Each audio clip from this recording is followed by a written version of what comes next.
जय श्री राम, जय श्री बालाजी महाराज। आपकी बोली हर बात सत्य होने लग गई है। और ये बात सत्य क्यों हो रही है? मैं जो बोलता हूँ वो सत्य हो जाता है, या जो कहता हूँ वो सत्य हो जाता है। क्या मेरे पास कोई सिद्धि है? हनुमान जी की कोई सिद्धि आ गई है, या कोई देवता की सिद्धि आ गई है? यह क्या क्यों हो रहा है ऐसा? आज की वीडियो में आपको सारी जानकारी प्राप्त हो जाएगी, अगर वीडियो के एंड तक आप बने रहोगे। अगर ऐसा हो रहा है तो उसके बाद आपको क्या कार्य करना चाहिए, किस प्रकार से आप इस शक्ति को, इस अनुभव को आप अपने मजबूत बनाकर और भी कृपा को प्राप्त कर सकते हो।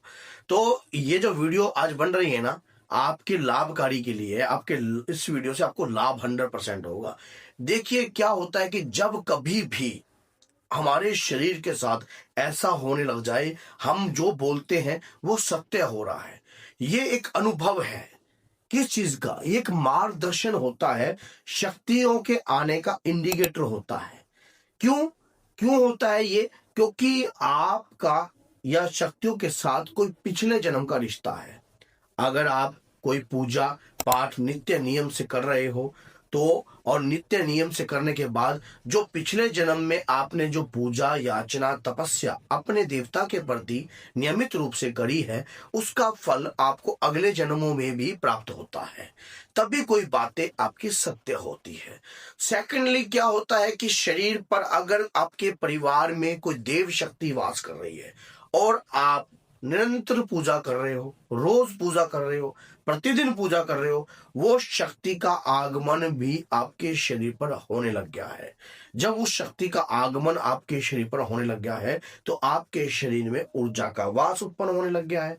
जब ऊर्जा का वास उत्पन्न होता है तो आपको ये चीजें महसूस होती हैं कि आपकी बोला सत्य होता है, आप जो भी बोल रहे हो वो सत्य होता है। लेकिन इस प्रकार की चीजें जिस व्यक्ति को प्राप्त होती हैं, उन्हें कुछ नियमों का भी ध्यान रखना चाहिए।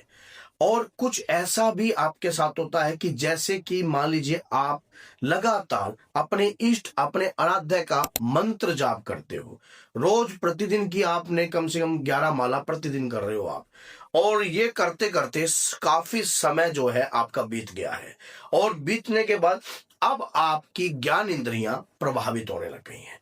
मैंने ये तो बताया है कि भगवान के प्रति करी हुई पूजा याचना साधना किसी भी भक्त की कभी व्यर्थ नहीं जाती। जो नियमित रूप से अपने इष्ट को मनाने का प्रयास करते हैं, जो नियमित रूप से अपने इष्ट का गुणगान करते हैं, तो इष्ट की कृपा उन बच्चों के ऊपर सदैव बनी रहती है, और उनके इष्ट उनका सहयोग करते हैं हर कार्य में, चाहे वो भविष्य को दिखाने का कार्य हो, चाहे वो किसी मार्गदर्शन करने का कार्य हो। अब आपको इस प्रकार से अनुभव कैसे कैसे भी प्राप्त होंगे, सुन लीजिए। एक तो यह अनुभव हो गया कि कुछ आपको मानो आपकी बातें सत्य हो रही है, और कुछ अनुभव यह भी होगा सामने वाले व्यक्ति का कुछ नकारात्मकता का आभास आपको होने लग जाएगा।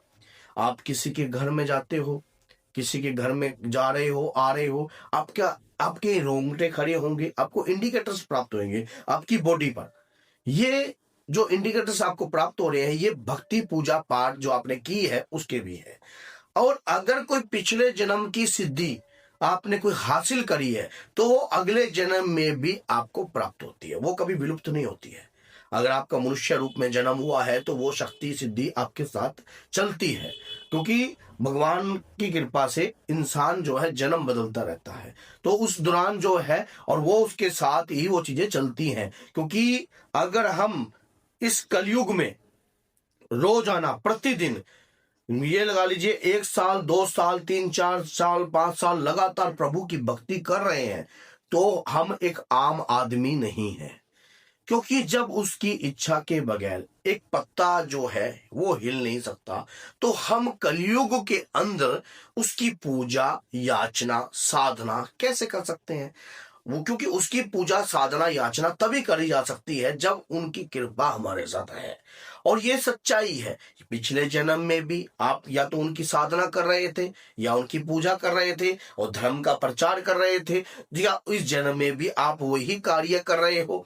ये जो आपको यश, जो कृपा आपको प्राप्त होती है, आज आप किसी पदवी पर बैठ जाते हो या कुछ ज्ञान प्राप्त कर लेते हो और प्रभु के नाम का कृपा करते हो और मान लीजिए आप लोगों को बताते हो, मार्गदर्शन करते हो, तो इतना याद रख लेना कि इस जन्म की सेवा नहीं है ये पता नहीं कौन से जन्म की कृपा आपको प्राप्त हो रही है। अब प्रेमानंद जी महाराज जो हैं, आपको पता है कि वो वर्ल्ड फेमस है। क्यों? वो उनका ओरा इतना क्यों है? क्योंकि उनका जो जन्म है वो कई जन्मों से प्रभु अपनी इष्ट की आराधना करते आ रहे हैं और वही चीज उनकी ज्ञान इंद्रियों को प्रभावित करती है, वही उनके शरीर का ओरा क्रिएट करती है, वही तेज, वही कृपा उनके साथ चलती है।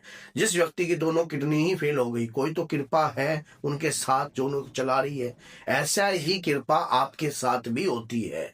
आपका भी जन्मों से रिश्ता होता है। आप जिस भी इष्ट की आराधना आप कर रहे होते हो वो पिछले जन्म में भी आपने उन इष्ट की आराधना करी है, तभी जाकर ये उनकी कृपा आपको प्राप्त हो रही है इस जन्म में भी। ऐसा नहीं है। जब मैं बोलता हूं कि भगवान के प्रति करी हुई पूजा, याचना, साधना, माला जाप नित्य नियम से जिस व्यक्ति ने कभी किया हो तो उसका व्यर्थ कैसे जा सकता है? उन्होंने तो अपने इष्ट को मनाया है ना, अपने इष्ट को मनाने का प्रयास किया है, अपने इष्ट को जगाने का प्रयास किया है, तो उनके इष्ट भी प्रसन्न होकर उन पर कृपा बरसाई है। और जब उनके इष्ट उनके ऊपर प्रसन्न होकर कृपा बरसा रहे हैं तो लाइफ में परिवर्तन तो आएगा ही आएगा, लाइफ के अंदर चेंजिंग तो आएगी। लाइफ में ऐसे ऐसे अनुभव होना तो लिखे ही है। ये बात ना देखना कि आपके अनुभव, हाँ, इन अनुभवों के बाद आपको नियम क्या रखने चाहिए? एक तो अधिक से ज्यादा लोगों को ये बातें शेयर नहीं करनी चाहिए। अपने गुरु के माध्यम से ही इन बातों को समझने की कोशिश करनी चाहिए।